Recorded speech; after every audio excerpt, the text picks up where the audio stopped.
Hey guys, let's do a little bit of talking today. As you may see, this is the box, the server box that I have been using earlier for my day batteries, right? And that's what for I will be using them as well, because right now I just like dismounted and moved it because previously they were sitting over there in that place, in that room. And now it's moved to the garage, which will be off-grid garage later on.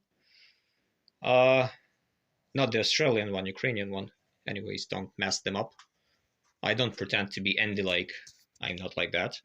Still, this is the place where I will have my new batteries placed. And I never showed you how actually nice and neat and cozy this thing works for smaller batteries of 100 amp hours pack. I mean, this is standard server rack. You can, like, using this kind of stuff, the nuts that are clipping on this kind of place, like this one, right? You see, and this kind of bolts, this one will be used for securing the battery itself, right? You can, and using standard holders, standard how do you call this, standard bars, I don't know, you can assign and align anything you want, anything absolutely nicely and neatly. So I will have enough place for ventilation and enough place for probably even heating if during winter I will require it. And let me just like give you, I did preparations, some preparations for cable. I'm still using the old ones, but previously they were going out of that place, and that's not good one. It's not really matching what I need, so I had to drill another hole to like hone it, so it's not sharp. It doesn't have any sharp edges, whatever. So I will have some kind of fuse here or there, I don't know, and this will be the inverter for now. Later on, I will change this today a 5 kilowatt hybrid inverter with its own solar, and let me tell you where from this solar will be getting. But first of all, here, as you may clearly see, I will have the plus and minus onto the top one, and I will have the plus and minus, yeah, that's a minus cable, on the bottom one. And everything else, they will have the interlinks. I will show you once it's assembled very soon, so you will see everything, how it works. I will need the ground cable to add because it's not currently here, and the main BMS cable is located here. It will be like into the master, and then you just like do the connection. So very interesting thing is I have never tried this EA Sun inverter because it has only one port, so it can be used for Wi-Fi mainly. I don't have any Wi-Fi, but I know that in latest versions, and it's the one that I have actually, it has the possibility, it has two protocols actually, the Pylon Tech and PACE BMS protocol as well, so it can work with lithium. I will try it later on. Right now it doesn't have any panels, so it's not working. Because two panels that I have, they are working with that controller currently. I just don't want to use too many devices. But let me tell you, where do I get the panels? If you remember, I have two Dayas over there, 10 kilowatt. They have the panels that are on the house, like a lot over there, and also one array that sits on that temporary building, that one.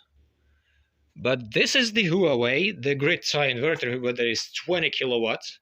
And that always works with the power factor 1.1, so it always produces 22 kilowatts in my case, max. And it has got 30.33 kilowatts of solar panels on it. I mean, that's the array. You can see the pieces of it here. That's that one array on that roof of the garage, and that's this huge array.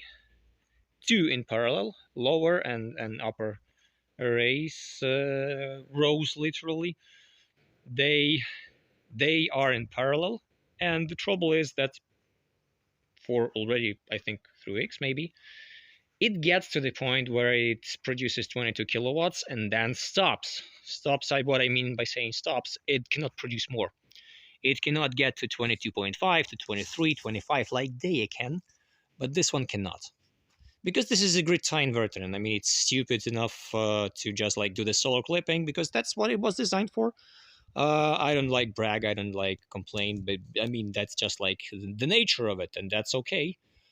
And I mean, I'm losing that power. Once I'm on the pick, I'm losing it. I cannot sell it back to the grid. So why not I remove 1, 2, 3, 4 and double, so 8 panels, which will be 4.6 something kilowatts. And I mean, I can use them, I can supply that array, so it will have like these 8 panels combined. I can supply them directly to that inverter and then back to my dais with the on the other side. And well, that will be it. I will be just like using all the power. So with this, I will reduce the number of times and the time actually when the Huawei, the grid tie inverter, the big one, will be doing this solar clipping. Solar clipping is okay. I mean, it's normal and standard, but I mean, if I can capture it, why shouldn't I capture it? Right? So that's my goal. And I mean, with this, I'm probably going to gain some 20, 25, maybe even 30 kilowatts per day, kilowatt hours per day. And that's quite a lot because I can sell them. So there will be literally direct financial interest on this. So why not? Why not? Indefinitely, right?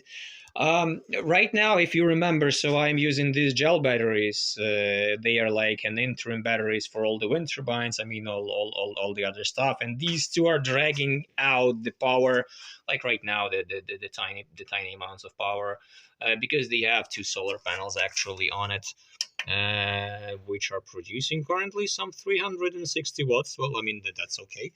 Absolutely, but they will have more, and this system will be absolutely unique because they will have a lot of its own batteries, right? It'll be 500 amp hours. It'll be quite a lot for this small system.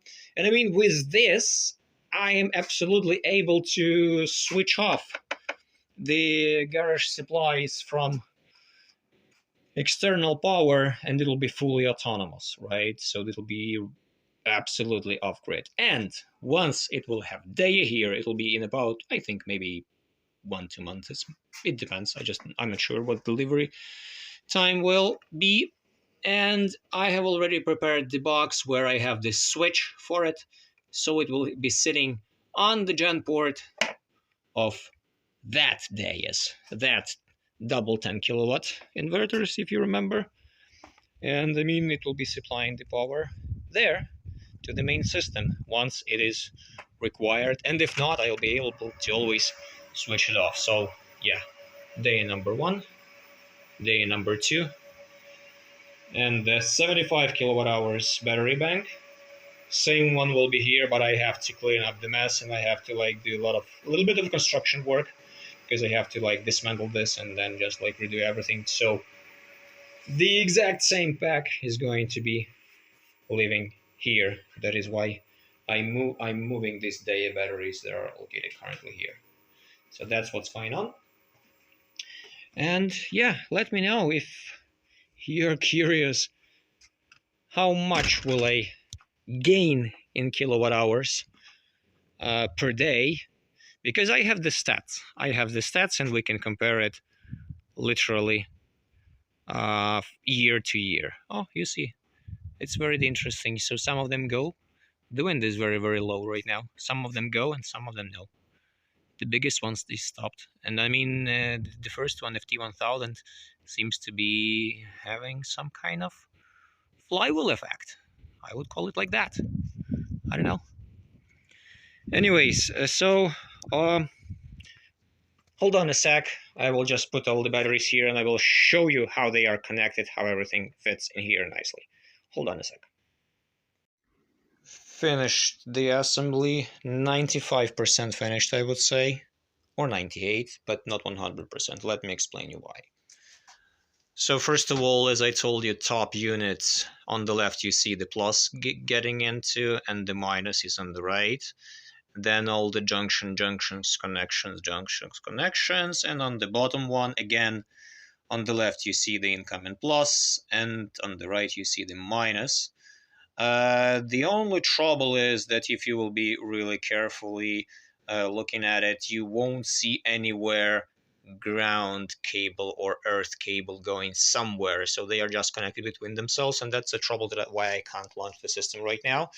Because, well, let me tell you, everywhere else I have the AC and DC ground cable split. Right now only in this place. This is the garage tiny box, and this is the PV tiny box from garage, where they have the DC and AC grounds connected, and that is not correct thing to do. So you should uh, have a separate ground cable for your DC, and it should not be connected to whatever is on the AC, because, well, I have seen so many times that these guys have been having troubles. I mean, even they, even Victrons, whatever, once there is a short circuit on the DC side. And I mean, this one can give you a short circuit. Yeah, this one can give you. It will give you if it has a reason to work, because that's how it naturally works. And I mean, if you have this, then you're in trouble, because from the earth it can get the impulse back on the AC side, and that's not a good thing. Absolutely. Well, so that's the only thing that I will have to do. I will just like replace this, and I will put the small bus bar here, and then we'll put the cable over there where I have the separate ground cable already for the DC that goes to the dedicated place where it should be and where it's separated, because I've done it everywhere on this side, on the grid tie stuff, on in there in my day stuff, but this is the only place where this thing is missing, and I don't want to delete the video too much, so that's why I'm showing you how it actually looks like. And this will be the pause for now, and we will see. Like, don't judge too hard. Yeah, this is just the bolt, right? I didn't want to think of anything crazy, because, well, literally this cable, 25 square millimeters, will be more than enough for me. I mean, I just had to use the double because like they had to be evenly split on the top and on the bottom, so there is no deviations, and that like all the batteries are getting the same charge, the same current, so it's split evenly. That's the only reason why I have from 1 to 2. Like, there is no need in current. So this will actually be probably at some peak times maybe 70% loaded, maybe even less, because, well, that's the capacity that I'm going to have here, and I will not be having more currently, even with EA Sun, and then later on with the inverter. Like, this here it will not be crazy, like 4.5 kilowatts max. That's what the max I am expecting here. One more thing, I will do the connection. I will have the lithium ferrum phosphate batteries connected together with the gel batteries, so you will see how it all works, and we will see how it all works, and I believe they all work perfectly together. I mean, perfectly. You cannot combine them normally, but I mean, that's something that I will do, and I will show you why and how can you work with it if you are very careful and cautious. That's it. Let me know in the comments if you have any questions about this. I think that this part was successful so far, and, well, only I need to finish the ground and to check that this system works. That will be done a little bit later. Thanks for now. Bye.